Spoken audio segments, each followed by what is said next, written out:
What's up, everyone? Welcome into the latest episode of Sound Off with the Boston Celtics after Boston's 108-104 win in overtime over the Brooklyn Nets. We appreciate you watching and listening. If you are watching on YouTube, please make sure you click the subscribe button. And if you're listening on your favorite podcast platform, please subscribe. This is a new feed with the Sound Off with the Boston Celtics. We need to make sure we build that up and make sure you are getting these episodes after every single game. So with that, here's the latest episode of Sound Off with the Boston Celtics. We're talking Jayson Tatum. Let's get into it.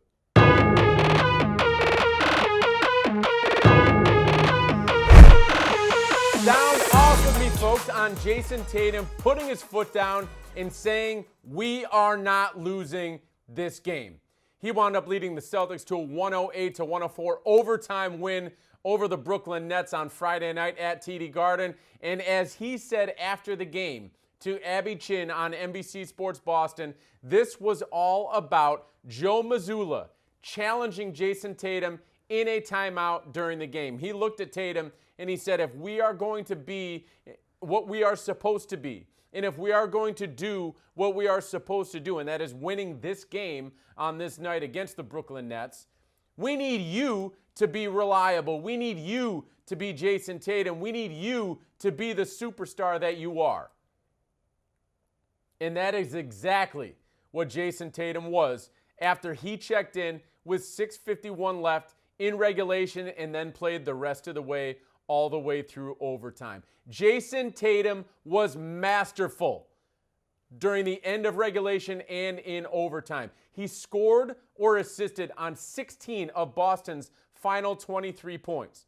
He was scoring.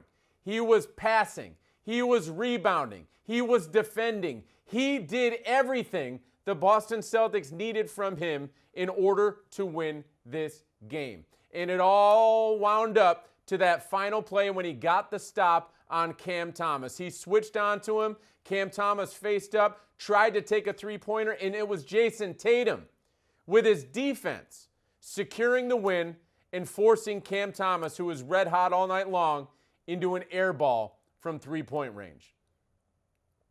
Masterful is the word that comes to mind when I think about what Jayson Tatum just did on the court.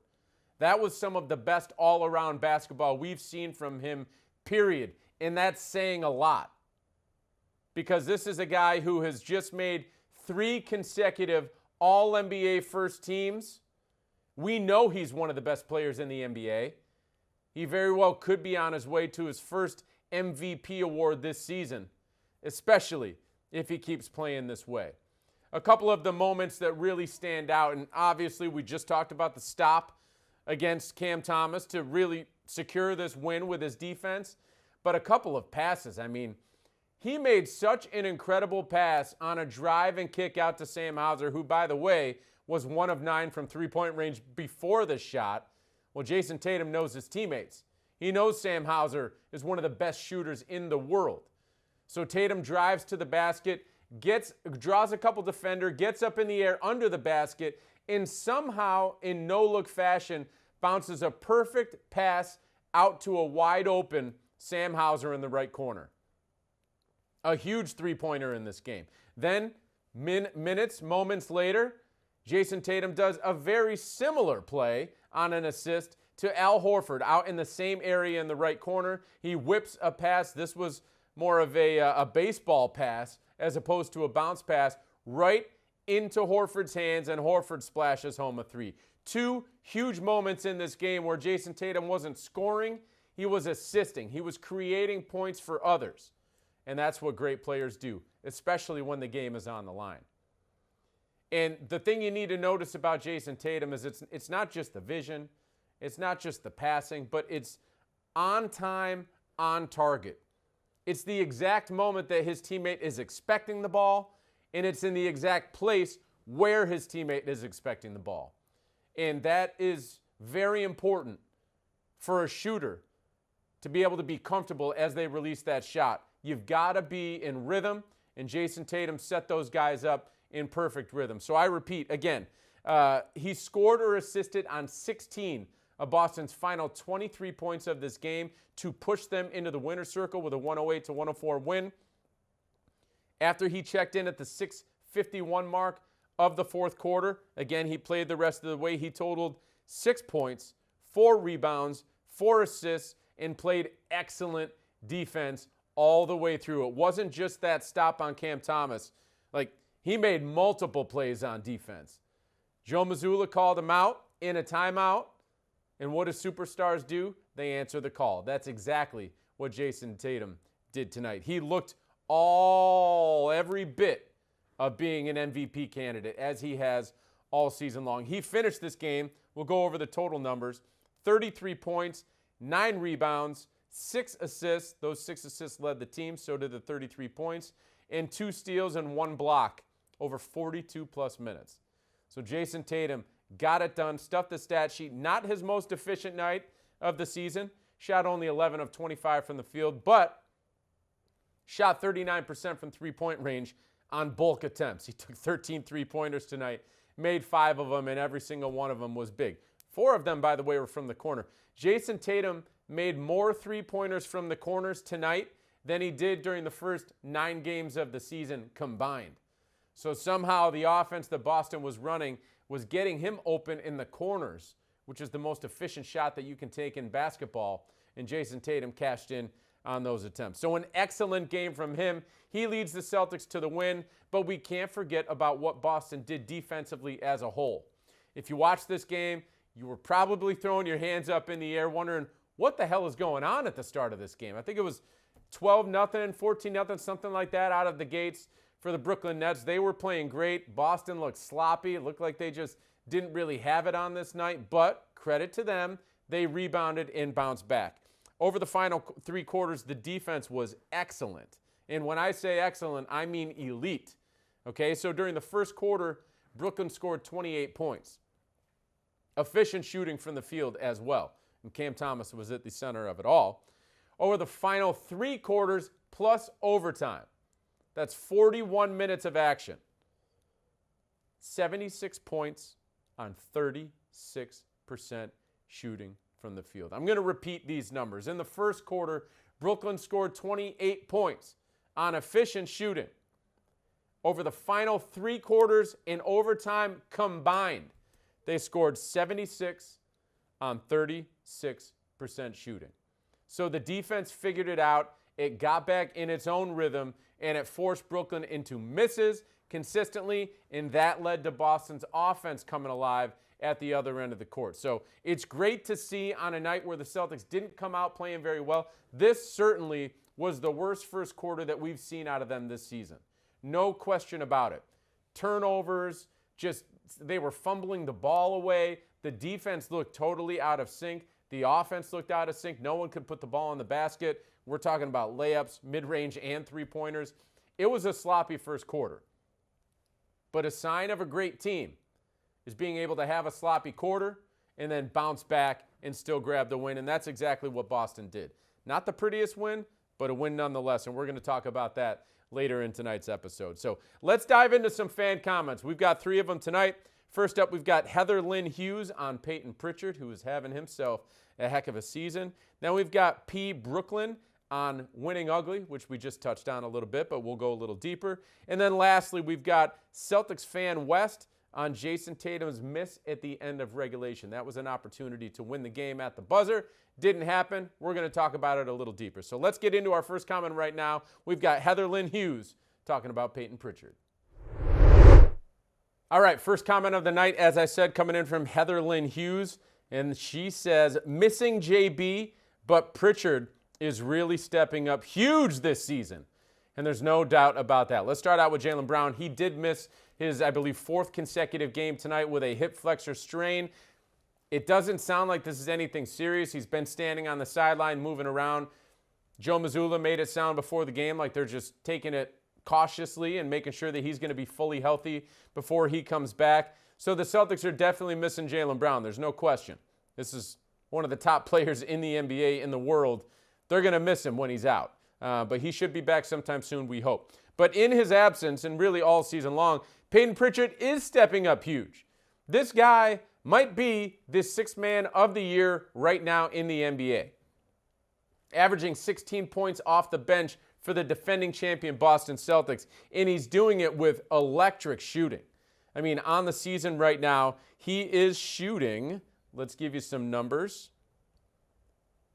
46% from the field. Excuse me, let me check that. Hold on one moment.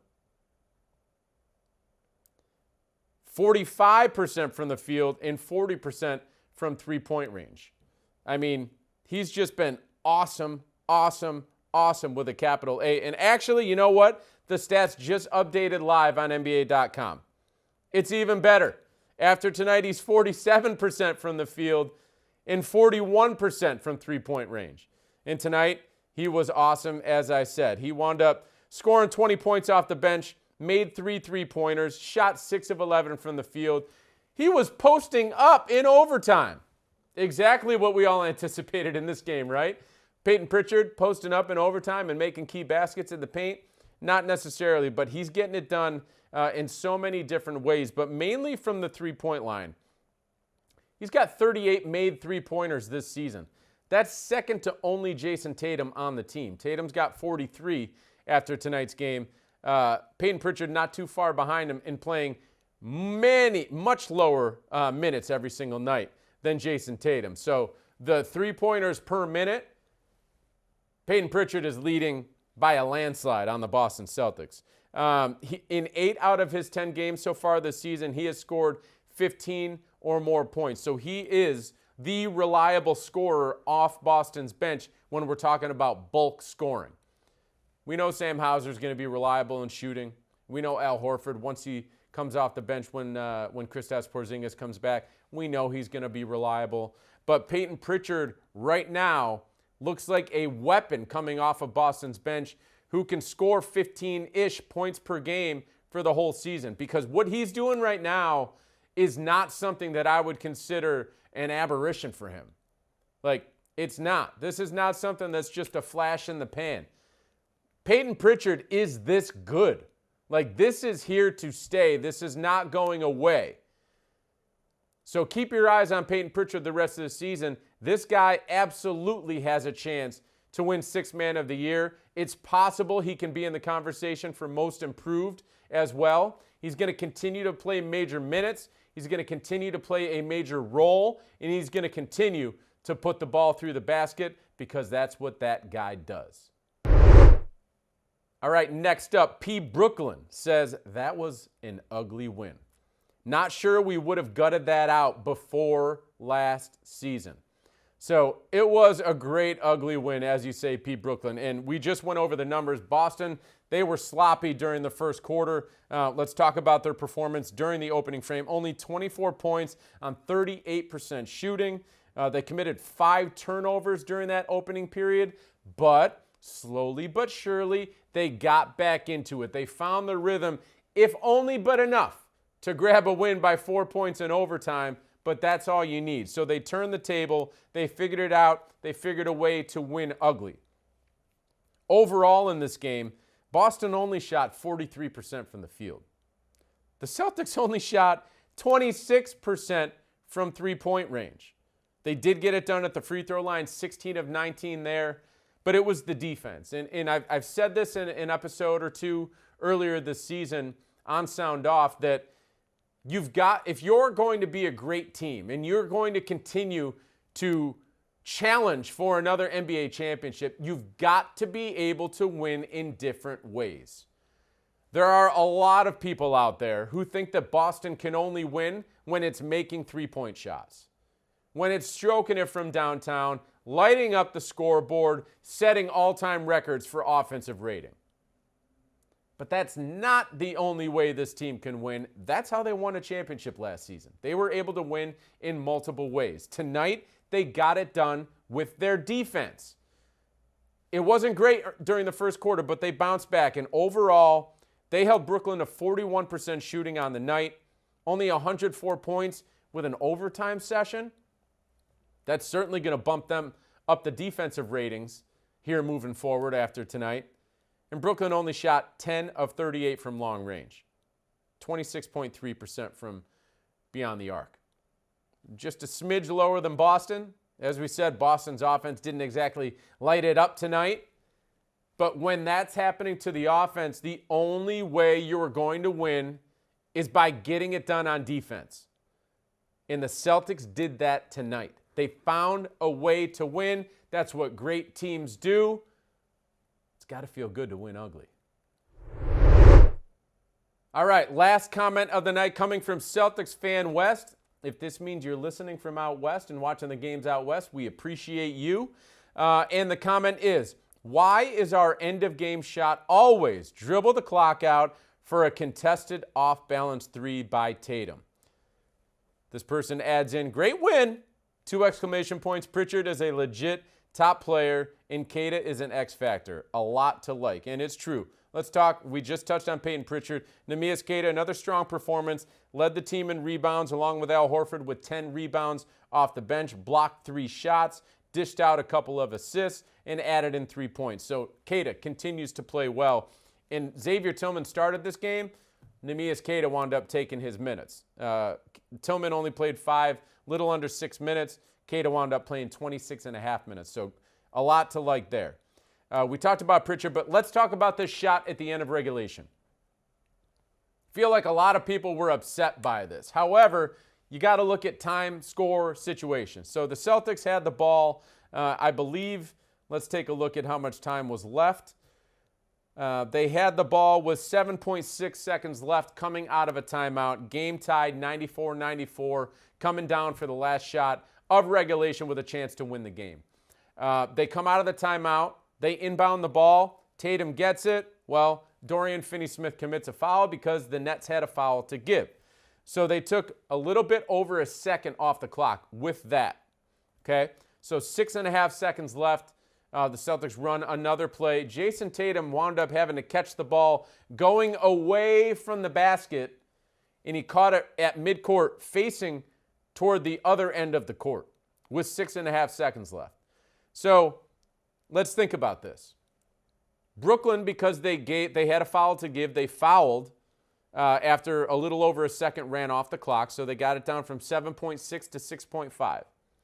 Then, because of the action the Celtics had to run secondary, not their initial play that they ran coming out of the timeout, but it had to be a secondary play, Jayson Tatum winds up catching the ball, going away from the basket, catching it at half court while facing the other end of the court. So you're already at a disadvantage there.